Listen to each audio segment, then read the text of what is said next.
Hey everybody, it's Josh at Walnut Ridge. This week I was going to talk about just some tips for your battery maintenance and getting ready for winter. It's about that time of year. We've already winterized a lot that's come through here, but one thing you don't want to neglect is your battery, or it may not make it through the winter. So there's a couple of things you should just keep in mind.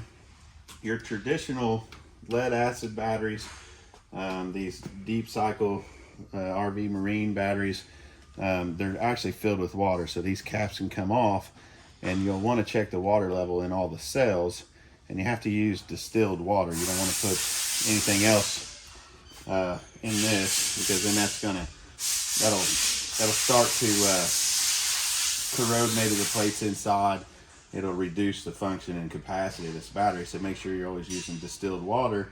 But in the wintertime, if this thing is not maintaining a charge or having a charge kept on it throughout the winter, then they can freeze, and if they're left out. So if you leave them out and they get completely discharged, where they're completely dead, and then they're out in the freezing cold, that can ruin the cells in this battery.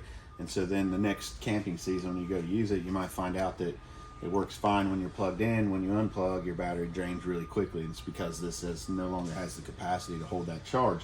So best thing to do with these, charge them, get a good charge on them, at least 80%, and then store them inside somewhere warm if you're not going to be out on the camper. A lot of these new campers are coming with solar on them, so that's going to keep the charge to them going, which is fine as long as you keep the battery charged when it's out in the cold. That's going to be okay versus being dead out in the cold and having a chance of freezing. But you'll have to keep in mind too that if you're constantly charging your battery, you'll want to check those water levels at least once a month, because they will start to boil the water out of inside the battery, so you'll have to replenish those. And then another thing with your solar is, if we get a good heavy snow or something, or depends on where your unit is parked, if you're not getting sunlight to that panel, then you're not going to be getting the charge to the battery.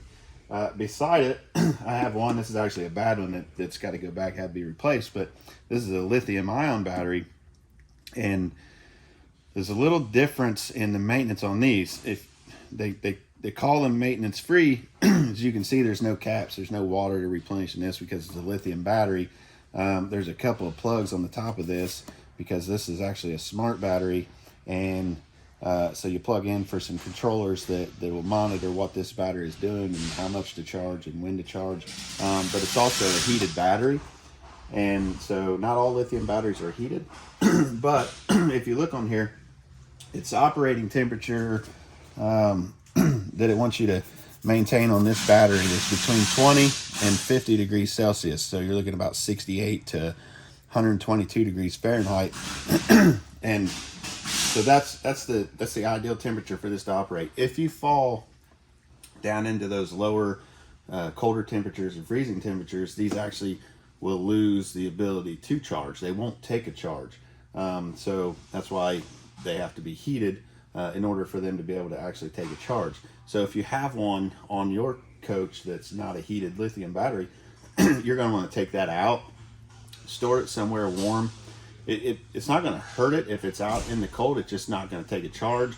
And what you don't want to do is take a chance of the capacity of that battery to go down, because lithium eventually it has a life cycle, and eventually it will not charge to full capacity. Over time it does that anyway, because of decharging and charging over and over constantly, it starts to lose some of that capacity, so you won't get the full maximum charge that it started with.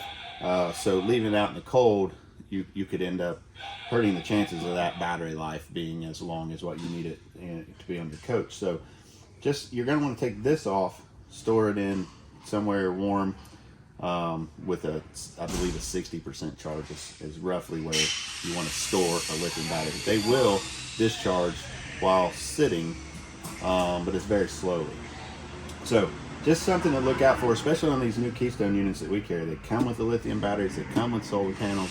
As long as you're out in the sun, keep the snow off of that solar panel, periodically check it. You can keep them charged. These batteries should last you a long time.